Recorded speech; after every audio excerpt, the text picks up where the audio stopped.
ಕೇರಳದ ಕೊಳಚೆ ತ್ಯಾಜ್ಯ ಏನಿದೆ ಅದು ಮಂಗಳೂರನ್ನು ಸೇರ್ತಾ ಇದೆ. ಮಂಗಳೂರಿನ ಗಡಿ ಸೇರ್ತಾ ಇದೆ. ಖಾಸಗಿ ಟ್ಯಾಂಕರ್ನಲ್ಲಿ ತಂದು ತ್ಯಾಜ್ಯದ ನೀರನ್ನು ಸುರಿಯುವಂತಹ ದಂಧೆ ಮಂಗಳೂರಿನಲ್ಲಿ ಎಗ್ಗಿಲ್ಲದೆ ನಡೀತಾ ಇದೆ. ಮಂಗಳೂರು ಪಾಲಿಕೆಯ ಅಧಿಕಾರಿಗಳ ಮುಂದೆ ಈ ರೀತಿ ದಂಧೆ ನಡೆಸ್ತಾ ಇದ್ದಂತಹ ಖದೀಮರು ತಗಲಾಕೊಂಡ್ಬಿಟ್ಟಿದ್ದಾರೆ. ಟ್ಯಾಂಕರ್ ಮೂಲಕ ಕೊಳಚೆ ನೀರನ್ನು ತಂದು ಚರಂಡಿಗೆ ಡಂಪ್ ಮಾಡ್ತಾ ಇದ್ರಂತೆ.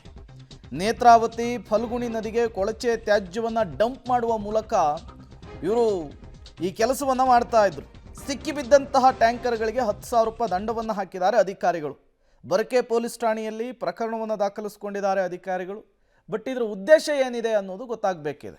ಕೇರಳ ರಾಜ್ಯದಲ್ಲಿರುವಂಥ ಕೊಳಚೆ ನೀರುಗಳು ಮಂಗಳೂರಿಗೆ ಬಂದು ತಲುಪುತ್ತಾ ಅನ್ನುವಂಥ ಒಂದು ಆತಂಕಕಾರಿಯಾದಂಥ ಘಟನೆ ನಡೆದಿರುವಂಥದ್ದು. ಕಳೆದ ಹಲವಾರು ದಿನಗಳಿಂದಲೂ ಕೇರಳದಲ್ಲಿರುವಂಥ ತ್ಯಾಜ್ಯ ನೀರುಗಳೇನಿದೆ ಅದನ್ನು ನೇರವಾಗಿ ಮಂಗಳೂರಿಗೆ ತಂದು ಬಿಡ್ತಾರೆ ಅನ್ನುವಂಥ ಒಂದು ಮಾಹಿತಿ ಮಂಗಳೂರಿನ ಮಹಾನಗರ ಪಾಲಿಕೆಗೆ ಸಿಕ್ಕಿರುವಂಥದ್ದು. ಹಾಗಾಗಿ ಮಹಾನಗರ ಪಾಲಿಕೆ ಈಗ ಪ್ರಕರಣವನ್ನು ದಾಖಲಿಸಿಕೊಂಡಿದೆ. ನಾವು ಗಮನಿಸ್ಬೋದು, ಈ ರೀತಿಯಾದಂಥ ಕೊಳಚೆ ನೀರು ಹೋಗುವಂಥ ರಾಜಕಾಲುವೆಗಳು ಏನಿದೆ ಮಂಗಳೂರಿನಲ್ಲಿ ಸಾಕಷ್ಟು ಕಡೆಗಳಲ್ಲಿ ಈ ರೀತಿಯಾದಂಥ ಕೊಳಚೆ ನೀರು ಹೋಗುವಂಥದ್ದು ಇದು ನೇರವಾಗಿ ನದಿಯನ್ನು ಸೇರುತ್ತೆ ಅಥವಾ ನೇರವಾಗಿ ಸಮುದ್ರವನ್ನು ಸೇರುತ್ತೆ. ಹಾಗಾಗಿ ಕೊಳಚೆ ನೀರು ಇರುವಂಥ ಕಾಸರಗೋಡು ಭಾಗ ಆಗಿರ್ಬೋದು ಅಥವಾ ಆ ಭಾಗದ ಹಲವಾರು ಖಾಸಗಿ ಟ್ಯಾಂಕರ್ನ ಮೂಲಕ ಅಲ್ಲಿರುವಂಥ ಅಪಾರ್ಟ್ಮೆಂಟ್ಗಳ ಈ ರೀತಿಯಾದಂಥ ತ್ಯಾಜ್ಯ ನೀರೇನಿದೆ ಅದನ್ನು ನೇರವಾಗಿ ಟ್ಯಾಂಕರ್ ಮೂಲಕ ಮಂಗಳೂರಿಗೆ ತರ್ತಾರೆ. ಮಂಗಳೂರಿನ ತಲಪಾಡಿಯ ಗಡಿಯ ಮೂಲಕ ಖಾಸಗಿ ಟ್ಯಾಂಕರ್ಗಳೇನಿದೆ ಅದು ನೇರವಾಗಿ ಈ ಕಡೆಗೆ ಬರುತ್ತೆ. ಬಂದು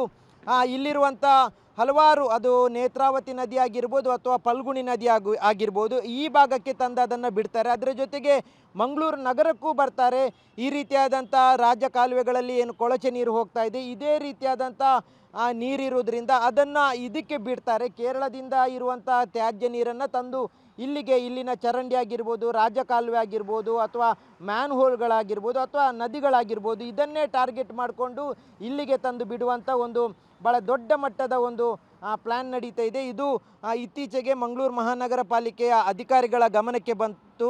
ರಾತ್ರೋರಾತ್ರಿಯಾಗಿ ಈ ರೀತಿಯಾಗಿ ತಂದು ಬಿಡ್ತಾರೆ. ಹಾಗಾಗಿ ಒಂದು ವಾಹನ ಏನು ಸಿಕ್ಕಿತ್ತು, ಟ್ಯಾಂಕರ್ ಸಿಕ್ಕಿತ್ತು, ಅದನ್ನು ಪಾಲಿಕೆ ಅಧಿಕಾರಿಗಳು ಹಿಡಿದಿದ್ದಾರೆ. ಅದಕ್ಕೆ 10,000 ದಂಡವನ್ನು ವಿಧಿಸಿದ್ದಾರೆ. ಜೊತೆಗೆ ಈ ಟ್ಯಾಂಕರ್ನ ವಿರುದ್ಧ ಮಂಗಳೂರಿನ ಬರ್ಕೆ ಪೊಲೀಸ್ ಠಾಣೆಯಲ್ಲಿ ಪ್ರಕರಣವನ್ನು ದಾಖಲಿಸಿದ್ದಾರೆ. ಅಂದರೆ ಈ ರೀತಿಯಾಗಿ ನಿರಂತರವಾಗಿ ಕೊಳಚೆ ನೀರನ್ನು ಕೇರಳದಿಂದ ತಂದು ಈ ಭಾಗಕ್ಕೆ ಬಿಡ್ತಾ ಇದ್ದಾರೆ ಅನ್ನುವಂಥ ಮಾಹಿತಿ ಇತ್ತು. ಆದರೆ ಈಗ ರೆಡ್ ಹ್ಯಾಂಡ್ ಆಗಿ ಸಿಕ್ಕಿದ್ದಾರೆ ಇಲ್ಲಿನ ಅಧಿಕಾರಿಗಳಿಗೆ. ಹಾಗಾಗಿ ಕಟ್ಟುನಿಟ್ಟಿನ ಸೂಚನೆಯನ್ನು ಕೊಟ್ಟಿದ್ದಾರೆ. ಯಾವಾಗ ಗಡಿಯನ್ನು ದಾಟುವಂಥ ಈ ರೀತಿಯಾದಂಥ ಟ್ಯಾಂಕರ್ಗಳಿದೆ, ಅದು ಸೀವೇಜನ್ನು ಕಲೆಕ್ಷನ್ ಮಾಡುವಂಥ ಟ್ಯಾಂಕರ್ಗಳು, ಅಂಥ ಟ್ಯಾಂಕರ್ಗಳೇನಾದರೂ ಬಂದರೆ ಅದಕ್ಕೆ ಪರಿಶೀಲನೆ ಮಾಡಬೇಕು, ಗಡಿಯಿಂದ ಈ ಭಾಗಕ್ಕೆ ಬಿಡಬಾರ್ದು ಅನ್ನುವಂಥ ಮಾಹಿತಿಯನ್ನು ಪಾಲಿಕೆ ಅಧಿಕಾರಿಗಳು ಪೊಲೀಸರಿಗೂ ಕೊಟ್ಟಿದ್ದಾರೆ. ಈಗ ಕಟ್ಟುನಿಟ್ಟಿನ ಕ್ರಮಕ್ಕೆ ಪೊಲೀಸರು ಮತ್ತು ಪಾಲಿಕೆ ಅಧಿಕಾರಿಗಳು ಮತ್ತು ಸ್ಥಳೀಯ ಆಗಿರುವಂಥ ಗ್ರಾಮ ಪಂಚಾಯತ್ನ ಅಧಿಕಾರಿಗಳು ಎಚ್ಚೆತ್ತುಕೊಳ್ಬೇಕು ಅನ್ನುವಂಥ ಸೂಚನೆಯನ್ನು ಕೊಡಲಾಗಿದೆ. ಹಾಗಾಗಿ ಕೇರಳದಲ್ಲಿರುವಂಥ ತ್ಯಾಜ್ಯ ನೀರೇನಿದೆ ಅದನ್ನು ಮಂಗಳೂರಿಗೆ ತಂದು ಬಿಡುವಂಥ ದೊಡ್ಡ ಮಾಫಿಯಾನೇ ಈಗ